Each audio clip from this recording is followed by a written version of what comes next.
Today on Investigate TV Plus, the cost of survival. I was told that I needed to go start the rabies shots immediately. A woman receives life-saving medical treatment at the ER, but the real pain would come weeks later. As we sit here today, you're on the hook for $13,000. Yeah. We take an in-depth look at the high price of healthcare. Plus, many domestic violence survivors face an agonizing decision. I can remember him beating the dogs, throwing them out onto the porch. We explore the resources available to help people and their pets escape their abuser. And a tale of underdogs overcoming the odds. That was an opportunity to do good. We took advantage of that opportunity. In-depth stories that inform and inspire. You're watching Investigate TV Plus. Today, we're going in-depth on one of many frustrations within our nation's healthcare system. I'm Tisha Powell. And I'm Lee Zurich. According to a 2023 Harris poll commissioned by the American Academy of Physician Associates, more than 70% of U.S. adults feel the healthcare system is failing to meet their needs. 61% cite affordability as one of the biggest barriers to care. And that brings us to the high cost of a life-saving treatment that's needed when you're exposed to an animal carrying the deadly rabies virus. But as reporter Heather Graff found out, those simple shots for many Americans come with a burdensome bill. This is Hank, mostly mastiff, a little bit of Great Pyrenees in him, and he loves to protect the yard. Hank was doing exactly that. Come on, Hanky. Protecting the yard of Abby Peterson's home in Maryland alongside her two other dogs on an October afternoon in 2023. The three dogs were just going at this raccoon and picking it up and shaking it and throwing it around and really wanting to kill this thing. The clash lasted just a few minutes. Right around there is where the raccoon finally died. But the fallout for this family has stretched on for months. The health department came and picked up the raccoon and found out the next day that it was positive for rabies. Abby knew her pets were not in danger because they'd all been previously vaccinated against rabies.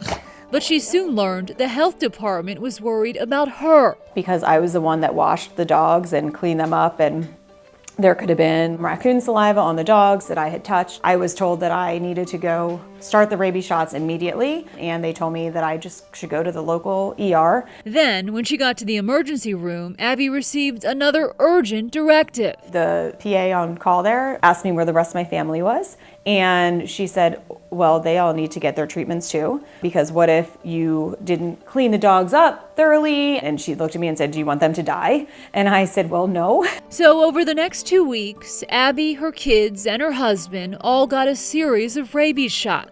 But then, so this was like the first day of shots, came the crushing costs. The first bill that came in was for $6,700. The total bill to their health insurance, about $50,000. And after insurance, Abby says they're still on the hook to pay about $13,000 out of pocket. Not sure if I wanted to cry first or scream or panic. I mean, I have 3 kids. Like I said, we're self-employed. We own a small business. So it is a burden. A burden that the National Patient Advocate Foundation hears about often. It's kind of this microcosm of our entire healthcare system where something is dramatically overpriced, and it's almost like punishing people for something that's completely out of their control. According to the CDC, human rabies in the U.S. is rare, with only 1 to 3 cases reported annually. But the risk of infection from wild animals still exists, and about 60,000 Americans need the vaccine each year. You want to come in as soon as you think you may have been exposed. Dr. Carrie Lehman is chief of emergency medicine at MedStar Georgetown University Hospital in Washington, D.C. And if someone is potentially exposed to rabies, she says the shots are essential. It's 100% critical because rabies is pretty much universally known to be deadly. And this series of shots is largely administered in emergency rooms. That's correct. Why is that? What happens is it expires frequently. So you can imagine if you're a small company or a doctor's office, it's not something you'd want to keep on your shelf and let it expire.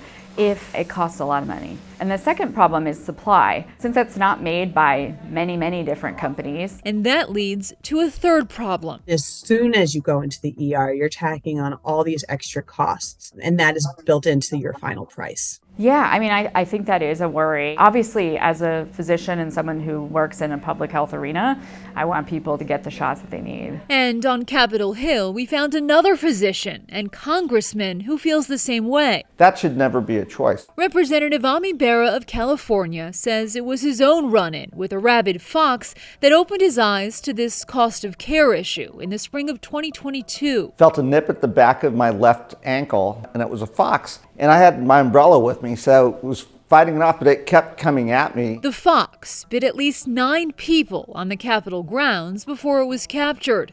And when Bera found teeth marks in his pants, he got the rabies vaccine right away. I had the luxury as a member of Congress to be able to go to Walter Reed, and my care was covered. So then we started to think about, well, what would happen if you were uninsured and you didn't have that access to care? The shots, all of that could add up to $20,000, $30,000. Bera then proposed this legislation he calls the Affordable Rabies Treatment for All Act. It would establish a reimbursement program for healthcare providers that administer post-exposure rabies vaccines to uninsured people. And it would allow the Department of Health and Human Services to award grant money for local health departments to keep the shots in stock. Something like this that is rare, but the therapy is necessary to save someone's life, that should be something that everyone should have universal access to. Will you keep trying? Yeah, absolutely. And again, as these stories get out there, we'll keep pushing it. Not soon enough for Abby. This is how much we currently owe. But she'll keep pushing too. The only way that change gets made is by people knowing about it. And feels her family can't afford to stay silent. Is this another example of this country's healthcare system being broken? Oh my gosh, yes. I mean, it just should not cost that much money. Health officials say exposure to rabbit bats is the leading cause of rabies deaths in this country. It can also spread to people and pets through raccoons, foxes, and skunks. If you are bitten, scratched, or unsure whether you've been exposed, you should talk to a doctor right away. Still to come, do you have a finicky feline or a picky pup? From can to bagged, we break down pet food labels and speak to experts about the best meal for your best friend. But first, domestic violence survivors no longer have to leave everything behind. Hundreds of people and pets have been helped that otherwise wouldn't have been. How a program provides a temporary home to pets while their owners seek a safe place to live.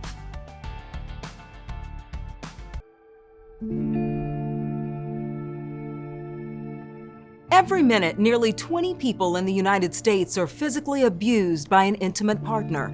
That's more than 10 million people a year. Escaping a domestic violence situation can mean the difference between life and death, but many people find it a struggle to leave if they have a pet. Nearly half of people stay in abusive situations rather than leave their pet behind. But the National Sheriff's Association says 71% of pet owners entering domestic violence shelters report their abuser had threatened, injured, or even killed family pets. Reporter Kristen Crowley looks at a growing effort to keep families and pets together and safe. I never really noticed any red flags or anything. Alicia Hyde's relationship with her husband started out as a love story. When I first met him, we were in college. They got married, had a baby, adopted 3 dogs. Alicia thought life was picture perfect. But her love story fell apart when she says her husband started drinking and using drugs. It led into physical abuse. It was definitely verbal abuse. Psychological abuse, control, separating me from friends and family, and just isolating. Alicia got the brunt of the abuse, but she didn't get all of it. I can remember him beating the dogs, throwing them out onto the porch. For the safety of her son and herself, Alicia knew she had to escape, but leaving her husband meant also leaving her pets. She couldn't bring them with her. It's a harsh reality many pet owners in domestic violence relationships face, and it's one that could cost them their life.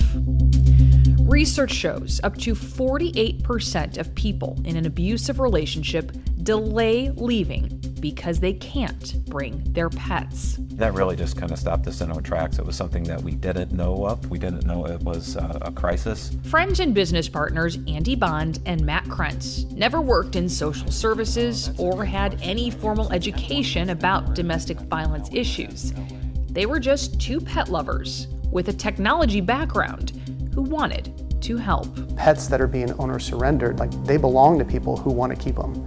And so there's a human on the other end of that leash. A human that's often giving up their best friend. So Andy and Matt created Bestie B&B. How does the program work? Our advocates have described it as a confidential Airbnb for pets. But instead of putting up a room for rent, volunteers offer to foster pets for free when someone in need reaches out to a shelter for help. Bestie B&B officially launched in July of 2022 in Kansas City. By the end of that year, its reach spread to 18 states. Since then, it's grown to 30. It's provided more than 4,000 safe nights for animals, and all of those pets have been returned to their owners.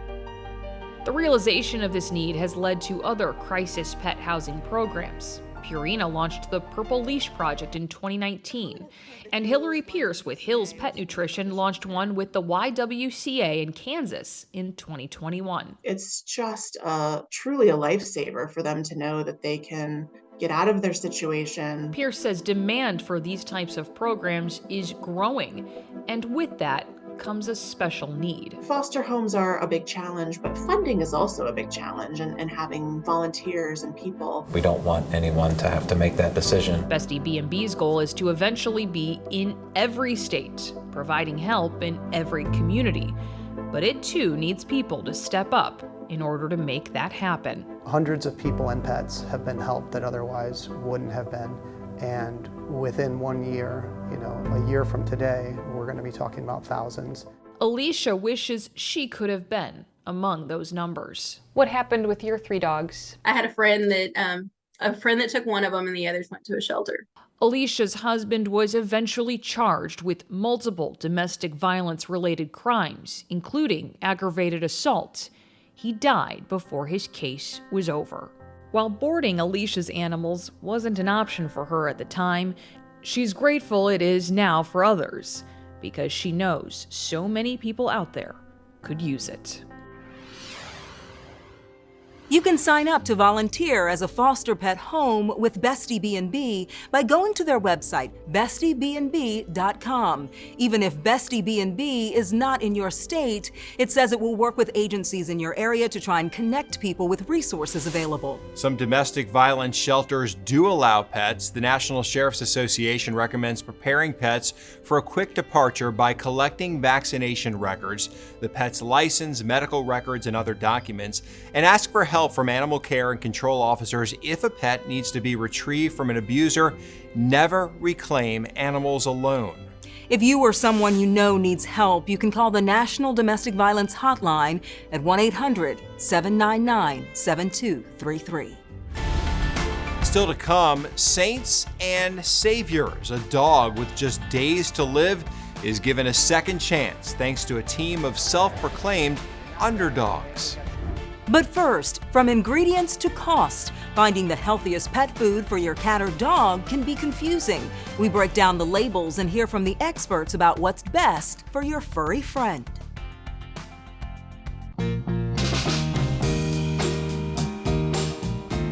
We all want our dogs and cats to have the healthiest meal possible. However, just like our food, veterinarians say pet food can sometimes cause our animals to gain weight or even make them sick. But there are steps you can take to keep your pet healthy and happy. Chloe Walker had a happy but tubby tabby. When I had Mango on kibble, she was a little porker. Yeah, absolutely fatty fat. Chloe didn't realize the all-kibble diet she was feeding her feline was contributing to her cat's weight gain. Most of the protein is sprayed on kibbles. So most people don't understand that the kibble they're feeding is probably the most processed food they can possibly feed. Dr. Randy Aronson is a veterinarian in Tucson, Arizona, who specializes in pet nutrition. He says in some cases, dry food not only causes weight gain, but it can cause health problems for pets. A lot of this processed food is causing tremendous amounts of inflammation, leading to GI disease and skin disease and even behavioral problems. Yes. So Dr. Janan O'Connell has been practicing veterinary medicine for nearly 20 years in North Carolina and echoes Dr. Aronson. She says when it comes to feeding your pet, there's an old veterinarian saying, canned cat food was designed for the health of the cat, and the dry cat food was designed for the convenience of the owner. Dr. O'Connell understands that finding a palatable and convenient diet for your pet can be challenging. She suggests a mixture for dogs. The vast majority of dogs will have either all kibble or majority kibble with a little bit of canned mixed in. She also says it's okay to feed dogs certain healthy human foods. Carrots, green beans, and pumpkin, those are all things that a lot of dogs really like. Blueberries, watermelon, lettuce. As for cats, Dr. O'Connell says they need to eat a meat-based diet, not only for nutrition, but hydration. So cats evolved to gain most of their moisture from the food that they eat. Feeding canned diet for cats overall is probably a more natural way of feeding them. But Dr. O'Connell warns against feeding your dog or cat a raw diet. Raw food diet poses the same risks to our pets as it does to us. That's because raw meat and other raw protein from animals can have germs like salmonella and listeria. The CDC says raw pet food can also make you and your family sick when these germs spread around your kitchen and home. Dr. Aronson has seen the harm it can cause. We had an owner that had a beautiful boxer, decided to listen to one of the social influencers about diet, so started preparing their own fresh food. I think they were partially cooking it, and they never balanced the diet properly. The dog came in because it had what's called a pathological fracture of one of its bones. As for Mango, Chloe changed her diet to include wet food. She says Mango has lost some weight, and it's made a difference in her eating habits. She has her own little placemat that she sits at and eats it, and it's totally worth it. If you're on a budget, Dr. O'Connell suggests purchasing pet foods from the Purina catalog. She says they have products sold under grocery store brands that are readily available and would fall into the budget category. She also suggests looking for foods with the Association of American Feed Control Officials label. The organization confirms the ingredients in the bag or can. If you have any other pet nutrition concerns, talk to your veterinarian. You know, I have Maple, our dog. She loves human food. Yeah. Cheese, prosciutto, probably some of the stuff we give her we shouldn't. Can dogs eat cheese? Maple eats cheese, Okay. Yes. I need to check and make sure that is interesting okay for craving Maple. for a dog. I know. You open it, if you pull out the cheese, she just She starts hears it. freaking out. Yes, she does. Up next. We are the underdogs, and myself included. But this group turned out to be a breed above the rest. How a college wrestling team helped a down-on-her-luck pooch get a second chance.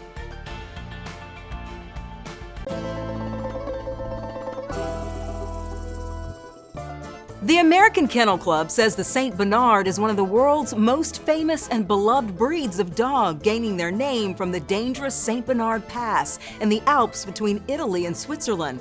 The breed is famous for rescuing people lost in the snow and avalanches. Another pack of Saint Bernards took a page from their namesake and came to the rescue of a down-on-her-luck dog in Oklahoma. Reporter Steve Harris shows us how the Maryville Wrestling St. Bernards teamed up with an animal rescue to save a dog named Rosie. Rosie is one lucky dog. Lucky to be alive. Rosie was found as a stray. She was super skinny. She was in a shelter in Oklahoma, scheduled to be put to sleep, when the people helping Paw's Dog Rescue found out about her. Basically, we help dogs that are unlikely to find help anywhere else. Emily Sheritz is vice president. We had somebody reach out to us and say that she was next to be euthanized, and so we decided that she needed to become part of our rescue. But Oklahoma's a long way from St. Louis, right? So how is Rosie going to get from there to here? Well, as funny as it may sound, she hitched a ride with a bunch of St. Bernards. That's the Maryville University wrestling team, the Saints, as in St. Bernards. If you don't finish, you might as well cut them. They were in Oklahoma for a match when head coach Charlie Sheritz got a call from his daughter Emily. Come here. Yes, the Emily from the rescue. She couldn't work out a transportation issue, and we were going to be down there, and that was an opportunity to do good, and we took advantage of that opportunity. It was a very personal mission for Coach Sheritz and his team. Not only does he have a heart for rescue dogs. Oh yeah, I got 4 of my own, and they're all hard luck stories. But after a 30-year successful high school career, this is his first college-level coaching job of a team that describes themselves as underdogs. Wrestling program's been down in recent years. We are the underdogs, and myself included, I feel. Helping a fellow underdog like Rosie could just be the start of something. It felt good bringing a dog, an actual dog, out of the shelter he was in, and I don't know, trying to find a new home. Kind of like we're just trying to make a name for ourselves. So Rosie made the road trip with the wrestlers. And now Emily is fostering her until she can find a forever home, keeping this underdog's lucky streak going. And that's it for us on Investigate TV Plus. I'm Tisha Powell. And I'm Lee Zurich. Thanks for watching. On the next Investigate TV Plus, a grandfather's trip to buy a tow truck ends with federal drug agents seizing his life savings at the airport. We take an in-depth look at his legal battle to get his money back from the government.